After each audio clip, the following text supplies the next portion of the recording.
తాకట్లో ఉన్న బంగారాన్ని విడిపించి ఆ రోజున మార్కెట్ ధర కట్టి మిగిలిన డబ్బును మీకు అందిస్తుంది కొమ్మూరి గోల్డ్.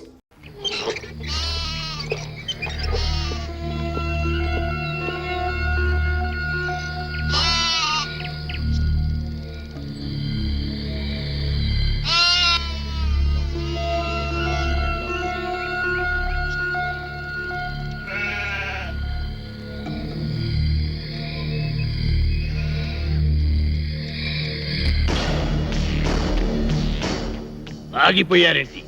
రండి బ్రదర్, మీకు మా స్వాగతం. అంతఃపురం సినిమాలో లాగా వాళ్ళంతా అలా తుపాకులు పట్టుకుని ఉన్నారేంటి? వాళ్ళ చేతుల్లో ఆ తుపాకులు అంత అవసరమా? వీళ్ళంతా మన మనుషులే. ఏ భయపడుతున్నారా? మీరు కూడా గన్లు పట్టుకుని సినిమాల్లో యాక్షన్ చేస్తారు కదా. అరే మస్తాన్, అంతా రెడీయేనా? రెడీయేనండి అయ్యా. ఇవ్వు. ఇదిగోండి. గన్ను కాదురా, దండ, పూల దండ. మామూలు దండ, శవాలకేసే దండ అండి. వీళ్ళు మన స్నేహితులు రా. రే, దండలు తీసుకురా.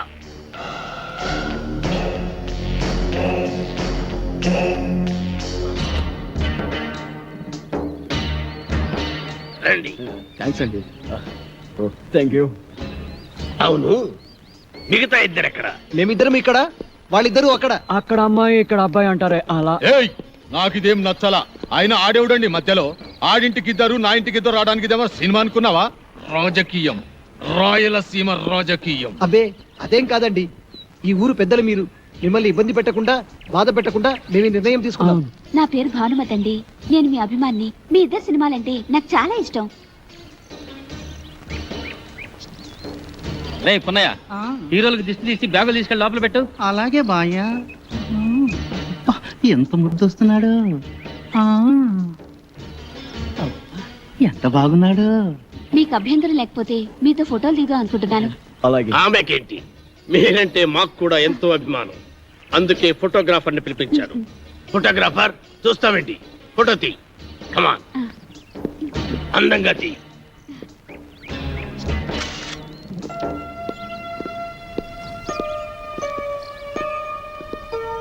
బామ్మ, బామ్మ.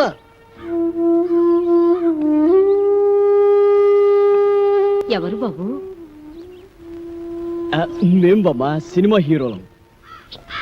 నమ్మనవుడు వచ్చాడా బాబు? వాడు రావడానికి వీళ్ళేనంత బిజీగా ఉన్నాడు. పండక్కి తప్పకుండా వస్తానన్నాడు బామ్మ. యాళ్ళకేమన్నా తింటున్నాడా బాబు? వాడికి రాజభోగం. ఖాళీ దొరికినప్పుడల్లా నీ గురించి చాలా గొప్పగా చెప్తుంటాడు బామ్మ. వాడి మధ్య పెద్ద వేషం వేసి అందరి ఆశీస్సు అందుకొని ఎవరికి అందనంత ఎత్తుకెత్తుకుపోయాడు బామ్మ. మేమందరం కలిసి వాడికి పూలదండలు కూడా వేసాం బామ్మ. పోనీలే బాబు, వాడికి ఏ కష్టం లేకుండా చల్లగా ఉంటే అంతే చాలు. వాడికి ఏ కష్టం లేదమ్మా. సినిమా స్వర్గంలో మహారాజులాగా ఉన్నాడు. అవును బామ్మ. నాకు తెలుసు బాబు. నా బంగారు కొండ, నా మనవుడు ఎప్పటికైనా మహారాజు అవుతాడని. ఆ దేవుడు చాలా గొప్పోడు బాబు.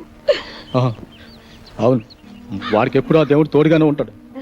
వాడు ఎప్పుడు ఎక్కడున్నా నీ గురించి ఆలోచిస్తుంటాడు బామ్మ. వాడికి నువ్వంటే చెత్త ప్రేమ బామ్మ. వాడికి వచ్చిన మొదటి జీతంతో నీకు చీర పంపించాడు బామ్మ.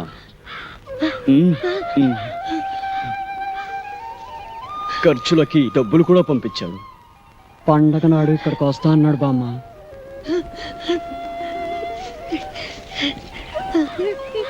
పండక్కి నువ్వు ఈ చీర కట్టుకుంటే చూడాలని వాడు ఎంతో ఆశపడుతున్నాడు బామ్మ. నా మనవుడు నాకు డబ్బు పంపించాడా? నా మనవుడు నాకు చీర పంపించాడా? చూసారా, వాడికి అన్ని పనులు ఉన్నా మర్చిపోకుండా నాకు చీర డబ్బు పంపించాడు. నాకు చీర పంపించాడు.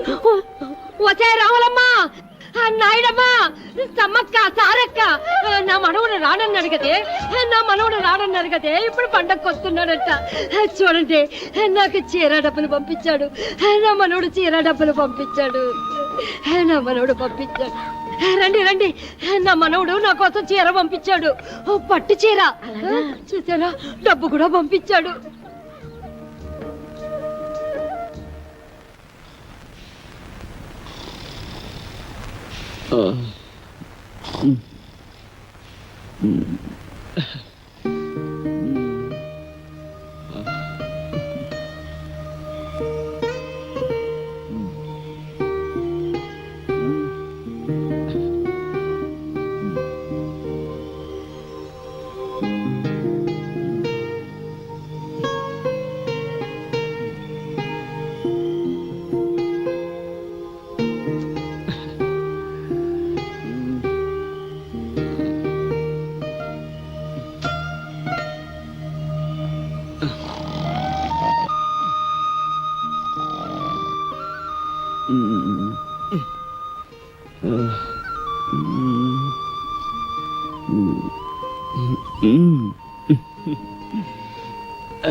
కలల కపోతమా,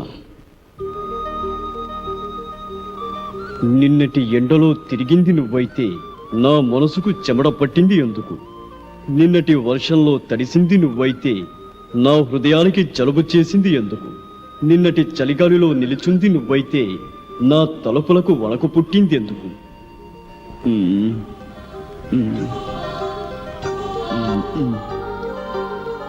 నువ్వు నడిరాత్రి కలవా, నడిసంద్రపు అలవా, నడిసొచ్చిన శిలవ, ఎవరని నిన్ను పిలవను, ఎలా నా ప్రేమను తెలపను?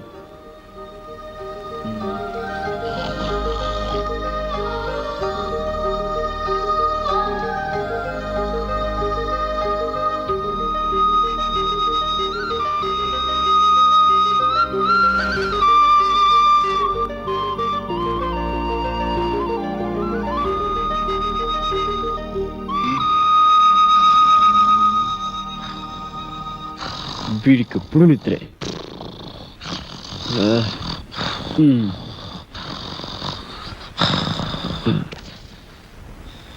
రేపు ఉదయం వెన్నెలను కలుస్తాను. నా గుండె గొడును విన్నవించుకుంటాను. ప్రేమలో విజయం సాధిస్తాను.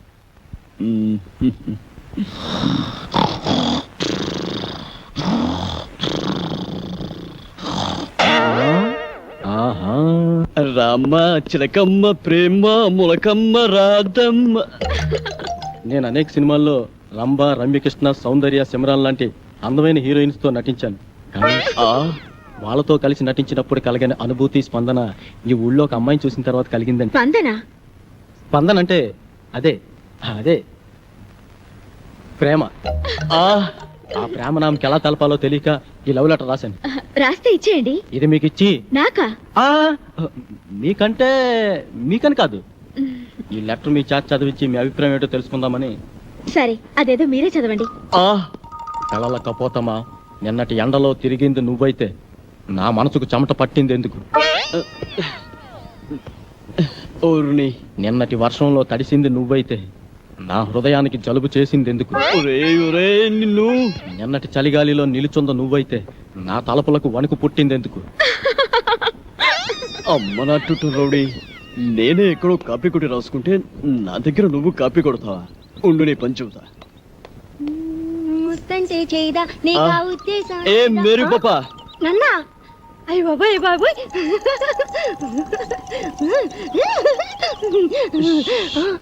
వీడు నువ్వు నడి రాత్రి కలవా, నడి సంద్రపు అలవా, నడిసొచ్చిన శిలవ, ఎవరని నేను పిలవను, ఎలా ప్రేమను తెలపను? విన్నావా? లోపల నీకోసం విక్టరీ వెంకటేష్ వీకెండ్ బ్యాటరీలో ఎదురు చూస్తున్నాడు. నిన్ను తెగ ప్రేమించొస్తాడు అనుకో. నిన్నే, నీ మీద తనకుండే ప్రేమను ఎలా తెలియజేయాలో తెలియక ఓ బుల్లి లవ్ లెటర్ రాశాడు. అది నీ ముందు చదవడానికి భయపడి కాదు సిగ్గుపడి లోపల డాక్టర్ చదివి వినిపిస్తాడు. నువ్వు వెళ్ళు, నువ్వు వెళ్ళాలంతే, నువ్వు వెళ్ళు.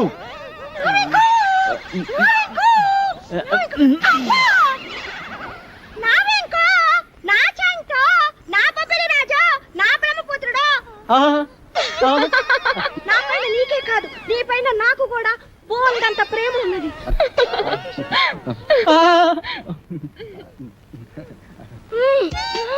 ఇలా వస్తుంది ఏంట్రా బాబు?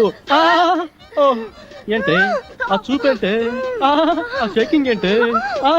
అయ్యో అయ్యో అయ్యయ్యో, నీకు ఇదేం పోయి కలవే? వామ్ము, అలా చూడద్దే.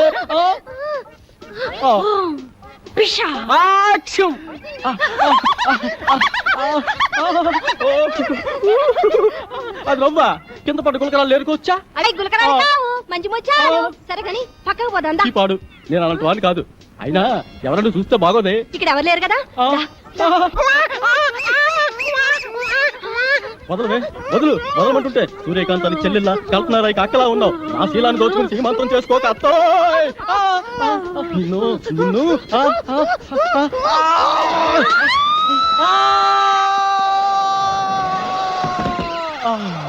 నా ముద్దుల ప్రియుడా, ప్రేమించుకుందాం రా, పెళ్లి చేసుకుందాం రా, కలుసుకుందాం రా. అమ్మమ్మమ్మమ్మమ్మ, అయ్యో అయ్యయ్యయ్యో, అబ్బా కొండపల్లి రాజాలో పాము వచ్చినట్టు నా వెంకి ఎంత బాగా చేస్తున్నాను. పాము వచ్చినట్టు కాదమ్మా, పాము చచ్చినట్టు. నువ్వు నా పైన పడ్డావంటే రోడ్డు రోలర్ కింద పడ్డా అప్పడంలో తయారైపోద్దమ్మా నా పరిస్థితి. అమ్మమ్మమ్మమ్మ రావద్దమ్మా, అబ్బబ్బబ్బబ్బ రావద్దమ్మా.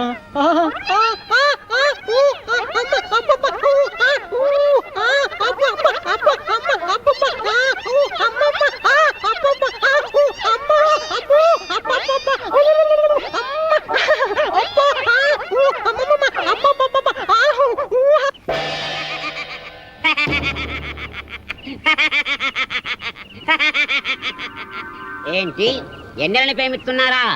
అయినా ఆకాశంలో జాబిలమ్మని పున్నమరైతుని ఎన్నెలని ప్రేమించందెవరు కృష్ణబాబు? నేను ప్రేమిస్తున్నది ఆకాశంలోని వెన్నెలని కాదు బాబాయ్, డాక్టర్ వెన్నెలమని. ఆ? భలేవారండి, మీరు మతుండే మాట్లాడుతున్నారా? మనసుండే మాట్లాడుతున్నాను. ఇదిగో ఇలాగే ఓ ప్రేమ పిచ్చడా వెనకాల పడితే కత్తుల నరసింహారెడ్డి వాడి కాళ్ళు తీసేశాడు. కాలే కాదు, నా శరీరాన్ని ముక్కలు ముక్కలుగా నరికినా ప్రతి ముక్కలోనూ ఆమె ప్రతిరూపమే కనబడుతుంది. నాది పవిత్ర ప్రేమ.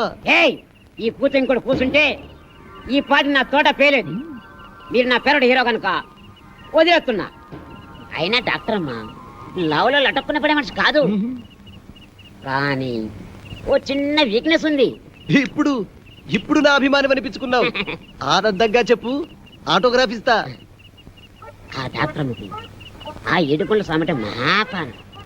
రోజు గుడికెళ్ళి ఆయన దండం పెట్టాకే హాస్పిటల్కి వస్తుంది. నువ్వు టెంకాయ తీసుకొని ప్రత్యక్షమవు. ఆ ఎన్నెలమ్మ తుంబబంకలా నీ కతుక్కపోతుంది.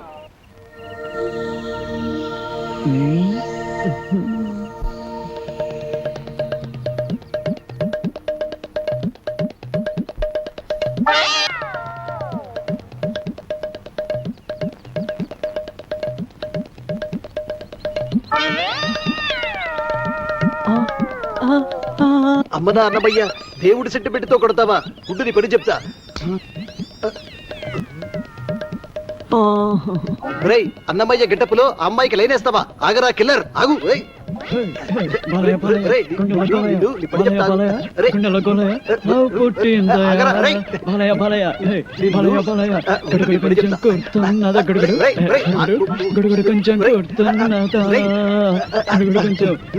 పట్టుకుంటే అయిపోయావరా? నీ పని అయిపోయినట్టే ఈరోజు.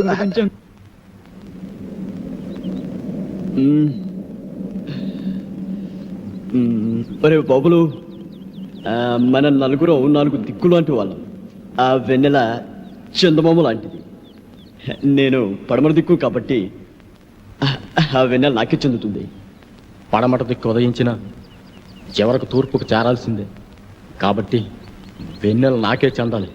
రేయ్, మీరు తూర్పు పడమర లాంటి వారు, నేను ఉత్తరాన హిమాలయ పర్వతం లాంటి వాడిని కాబట్టి వెన్నెల చల్లదనం నాకే సొంతం. ఒరే ఒరే, మీ ముగ్గురు కలిసి దక్షిణాన్ని దాచేస్తున్నారు. సముద్రం అంత విశాల హృదయం ఉన్నవాడిని, అందగాడిని. వెన్నెల నాకు చెందటమే న్యాయం. చందమామ కోసం 4 దిక్కులు పోటీ పడితే ఉప్పెనలు ఉపద్రవాలు వస్తాయిరా. కాబట్టి ఓ పని చేద్దాం, ఓటింగ్ సిస్టమ్ పెడదాం. ఆ అమ్మాయి ఎవరితో డిసైడ్ చేసుకో. ఓటింగ్ సిస్టమ్ లో ఎవరి ఓటు వాళ్లే వేసుకుంటే కథ మళ్ళీ మొదటికే వస్తుంది. అంతెందుకు, నువ్వు మజ్ను సినిమాలో రజనీని త్యాగం చేసినట్టు నువ్వు నా కోసం వెన్నెల త్యాగం చేయరా. నువ్వు నాకు మంచి మిత్రులా మిగిలిపోతావు. నువ్వు ప్రేమ సినిమాలో రేవతిని త్యాగం చేసినట్టుగా వెన్నెలు త్యాగం చేయొచ్చు. ఒరేయ్, నువ్వు ఆరాధన చిత్రంలో సుహాసిని వదిలిపెట్టినట్టు ఈ వెన్నెలని నాకు వదిలిపెట్టావంటే నేను చాలా హ్యాపీ ఫీల్ అవుతారా? మూపగోపాలుడు, ముద్దుల కృష్ణలోలా ఇద్దరుంటే గానీ నీకు నిద్ర పట్టదుగా. ఈ సింగిల్ వెన్నెల్ని నాకు వదిలే బాలయ్య. ఒరే ఒరే ఒరే, మనం ఉండేది నలుగురం. నాది నాది అంటూ ఒక అమ్మాయి గురించి పోటీ పడే కంటే నిర్ణయాన్ని ఆ అమ్మాయికే వదిలేద్దాం. ఆ అమ్మాయి ఎవరిని ప్రేమిస్తుందో వాడే అదృష్టవంతుడు.